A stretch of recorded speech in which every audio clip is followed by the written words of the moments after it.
Nature of Society Part 4, Session 5.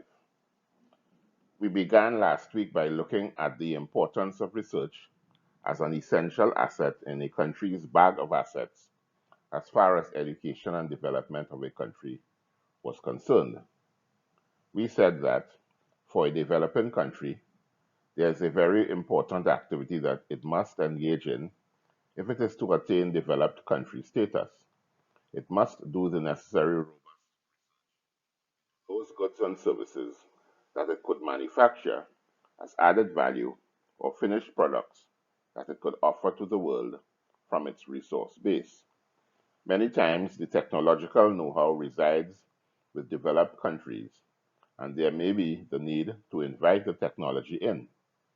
Many times, though, when this is done, there is no technological transfer, either wittingly or unwittingly. The receiving country must ensure that they have set up such contracts or systems that the technology transfer does take place. The technology must be made to eventually reside ultimately in the archives of the country and not in local individuals. There's much research that could be undertaken by the developing country without the assistance of foreign entities.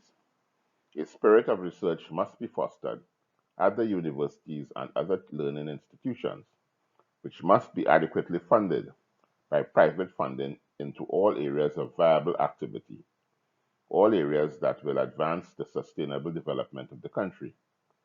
The results of this research must be brought forward into the public domain, unless it is proprietary research, so that it may add to the general education of the country. Over time, the country will begin to reap the benefits of this. Another area of deficiency in most developing countries, which would have been mentioned elsewhere, is the deficiency of data upon which to make the most informed decisions. The culture of gathering and collating data that is relevant to any development issue is to be encouraged throughout all public and private institutions, and this data should be published and updated regularly. This would inform as well as drive decision making. Too many countries rely on external sources for its internal data, which may not be the best option as far as accuracy and the context are concerned. Both the culture of research and the gathering of data are indeed medium to long term projects, but these must be seen, though there may be unknown costs attached, as an essential part of sustainable development. The difference and distinction between developed and developing countries is primarily in record keeping, data collection, and decision making based on information from real data. What gets measured gets managed, and the more current and accurate this data is, the better managed outcomes are possible. There is of necessity going to be medium and long term schedules of implementation for this program, as you may well imagine, to convert what is now existing into the new, more progressive approach to education. Medium and long term schedules for implementation. To implement these suggested changes to the education system would take up to 10 years and would require some outlay of funding. Shift from state-run primary and secondary schools to one that is a partnership between the public and private sectors would, at first, require some marketing and convincing of the community. Statistics showing the better results of privately run schools would be helpful in this regard. If the community could be convinced that a sounder education system will be had by this move, they will quickly come on board. The fact that schools will now be run directly by education management professionals and that they will be held responsible rather than some ministry that is far away from the action will appeal to many. The new system, which will stress less urgently on certification and will seek to educate the individual over the long term, will lead to less stress in parents concerned about their children's future or success. The fact that more diversity of education will be offered based on students' true talents, leanings, and passions will also be a source of comfort to them.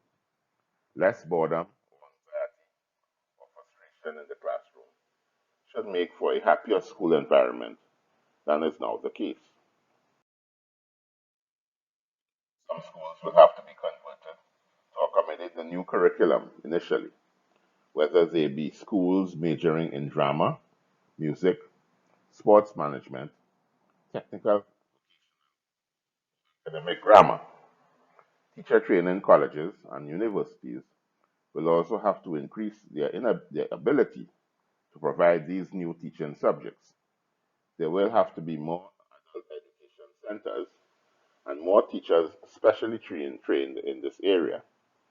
The Education Service Commission will have to be revamped to cater to these new mandates. An overarching management commitment or committee will have to be set up to project manage this entire education renovation project with established vision, goals, objectives, and action plans to meet specific completion deadlines. Annual audits would need to be carried out to determine whether projects remain on schedule or if they have fallen off. What needs to be done to be rectified?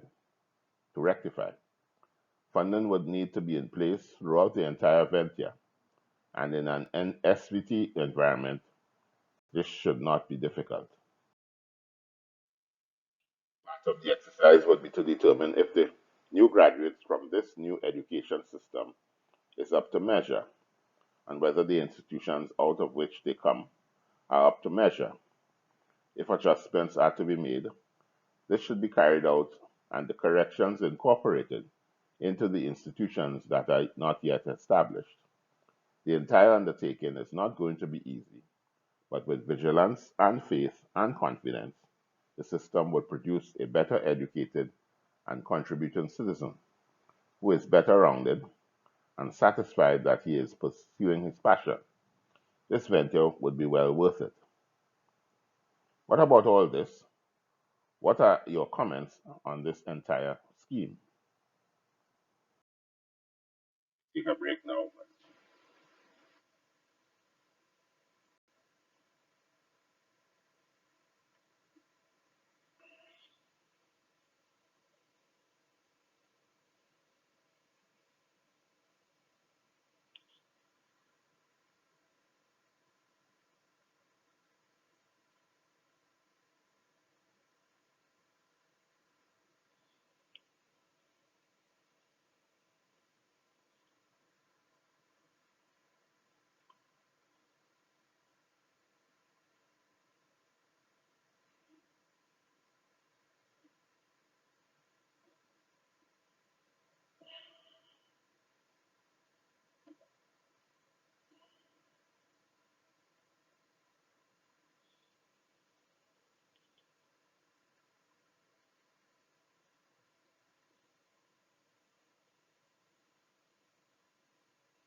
Begin the second half by considering the whole subject of labor, and we begin with a quote regarding the condition of labor written in the late 18th century by a famous economic philosopher, David Ricardo.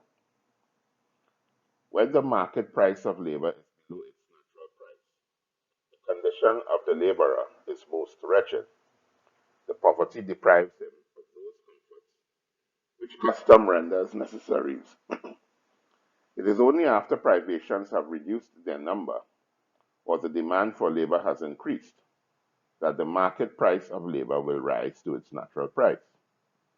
and that the laborer will have the moderate comforts which the natural rate of wages will afford. This is taken from On Wages, the Principles of Political Economy and Taxation by David Ricardo. It is common knowledge worldwide that the price of labor is well below its natural level, not only because it cannot afford the necessaries of life without assistance, food, shelter, education, and health services, but more fundamentally, it is not at its natural demand level because many valuable sites are either held out of production or are underproducing. Currently and globally, only a fraction of persons on the planet can easily afford these four basic necessaries of life without some form of assistance from the state. This is because, as mentioned in an earlier session, there is imbalance or disequilibrium between the factors of production, land, labor, and capital. These factors are not on parity, and it is the principal reason why labor cannot really afford land or capital. As long as this state of disequilibrium exists, there will be the perennial dissatisfaction with wage settlements, as they seem not to ameliorate the price of goods and services that are being confronted with. The phenomenon of wage and salary disputes, strikes and lockouts, and a general lack of industrial peace will continue to be the order of the day if labor continues to be lesser in value to capital and land values. Even in boom conditions, it is seen that there are still substantial numbers of working poor. There are also shortfalls in affordable housing, and food prices and health costs are beyond the reach of many. We also notice that even in boom conditions, there are many valuable sites that are unused or underutilized, and still there is a fair degree of unemployment.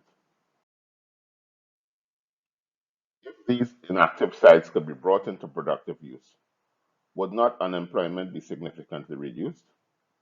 Would not the wage levels rise because of the increased demand for labor? Would not the purchasing power of wages also increase to a level that brings it on par with land and capital values, such that it could now purchase these factors? Think of the tremendous increase we now have in the production and output of goods and services, and the consequent increase in wealth of the community, and more importantly, all individuals in the community.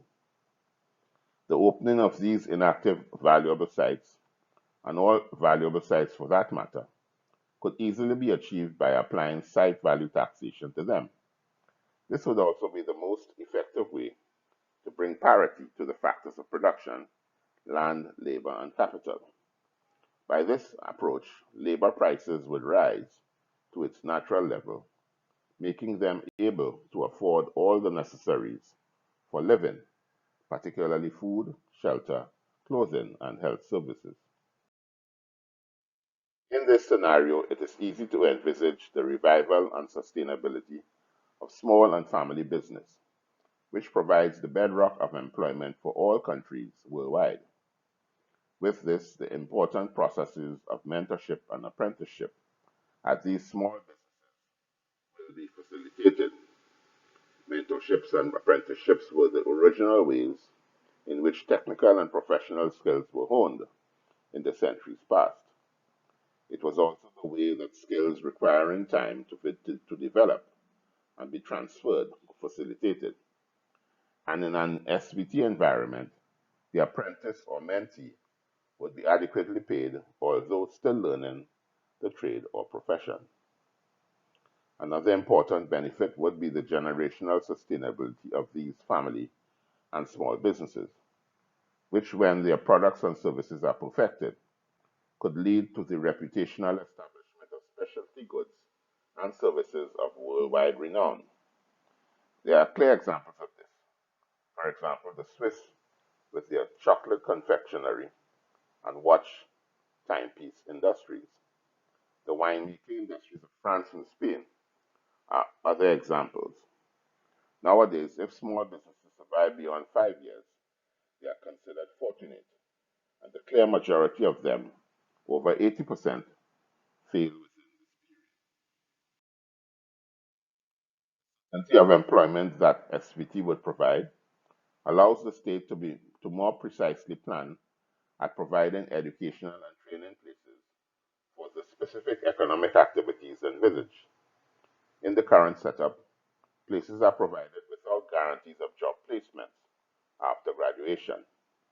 In the developing world, graduates then must seek employment or better employment opportunities in developed countries, which seriously affect and retard development growth. In an SVT economy, the necessary research can now more easily take place, where the professional, skilled, or semi skilled human resource demands of a country can be determined periodically. When the inevitable economic downturn arrives, adjustments to the SVT can be made to ameliorate such that the factors of production remain in balance and trade continue to take place. If the factors of production combine, there will be the production of goods and services, and the balancing of these factors will certainly facilitate this. We can foresee this positive impact that this will have on the work ethic of the developing world. As labor prices rise to their natural levels, there will be greater purchasing power and more goods and services will be consumed and produced. There will be more happiness and contentment, and the need for civil protest and unrest will go away. Market forces being brought into balance, which SPT would facilitate, would remove the perennial standoffs between labor and capital.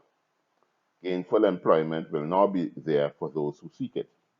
Self employment and small business entities will thrive, and the state will now have increased revenue and less responsibility to now adequately treat with matters of the realm. Most importantly, those citizens who cannot adequately take care of themselves because of disabilities, infirmity, or old age will find an adequate guardian in the state. It should be reiterated that labor price levels, salaries and wages will be determined by what the market will allow, and not primarily by labor negotiations. These would be set annually in line with the annual setting of the site value tax on all valuable sites nationwide. This will be explored fully in a later session. There is a far better option than union employer negotiations, which in the past the results were not satisfactory to the worker, where his pay packet still cannot meet the cost of living. With the opening of sites that SVT would allow, the employer or site owner will now have to raise his wage offer to what the market naturally offers for that skill or profession if he is to attract the worker. Labor unions can now better serve their memberships by locating and suggesting educational, training, and social welfare programs, to name a few. Social welfare programs can now include employee programs that treat with social, psychological, and family issues and problems, which are assuming greater prominence in the workplace currently. The adverse effect of inflation on wages and salaries, which is a perennial worry for both wage earners and unions, will be significantly eliminated in an SVT environment. Inflation, if not imported, is caused when land and capital values rise faster than labor values within a country. There is then the imbalance between the factors of production. A site value tax would lower land values and encourage labor and capital to utilize the site. When the factors come together in this way, supply and demand are equalized and the economy is stabilized. The foreign inflation can also be eliminated over time by producing the same goods and services, if possible, as a form of import substitution, if it can be produced cheaper. High value taxation could easily allow firms or persons to joint venture with external partners who may have the expertise in the production of a good or service that may be lacking and wanted within a country. This could lead to transfer of skills and technologies and rapidly increase a country's assets in this regard. The external partner would benefit from a favorable and internationally competitive tax environment that SVT would allow. Generally, business would benefit from a more productive work environment, as discussed earlier. Most importantly, SVT will allow all individuals to pursue the vocation, profession, trade, calling, or craft of his or her choice without concern for whether an economic living could be had. Too many persons today are engaged in employments which are not of their first calling or passion. This is because the current economic system is very restrictive and does not allow many goods and services to be produced and thrive. As a result, there is much demoralization in the working world, with many persons just resigned to their fate and just bidding their time to their retirement. Allowing persons to contribute preferred calling will imbibe the economy with new energy and will redound to a wealthier community as a greater variety of goods and services will now become available. I now comment on the pending threat that robotics poses to the laboring classes and the perception that this can severely reduce its numbers in the future. This is certainly true in the current economic system, where land and capital is not easily accessible. But under SVT, no such threat is possible. With SVT, the accessibility and use of land would go up markedly, and all hands would be needed to bring these sites into economic use. As good as robots are in today's technology, they will never replace humans in our collective lifetimes in an SVT regime. The speed, flexibility, and intelligence that will be needed could not be supplied by robots. These then are the progressive reforms possible under an SVT regime. What additional comments do we have of these?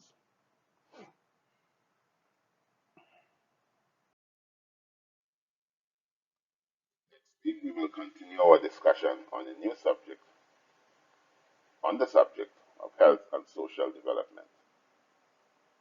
Before we end, I would like again to let you attendees know that Unsustainable Development is an educational offering devoted to the dissemination of its of man who have the English language as their official language in the first instance, and to all eventually all over the world. We have in fact been sending this course all over the English speaking world with very favorable responses. To continue to make this possible, and because we do not charge a fee for this dissemination, we rely wholeheartedly on monetary donations to meet the cost of achieving these goals. If you have found these sessions useful thus far and would like others to have access to them, we would gratefully accept your donations should you be inclined to offer them. You can send donations to our PayPal account at the email address notebroker2001 at yahoo.com. Thank you for your kind gesture. As indicated before, you can communicate with us by going to our Facebook page on Sustainable Development or our YouTube channel, Balancing the Economy. We will respond to all your comments or questions. You can also subscribe to our YouTube channel. Press the alert button to get notices that our latest session has been posted. All sessions are archived at our Facebook page. Please share with your family, friends, and acquaintances.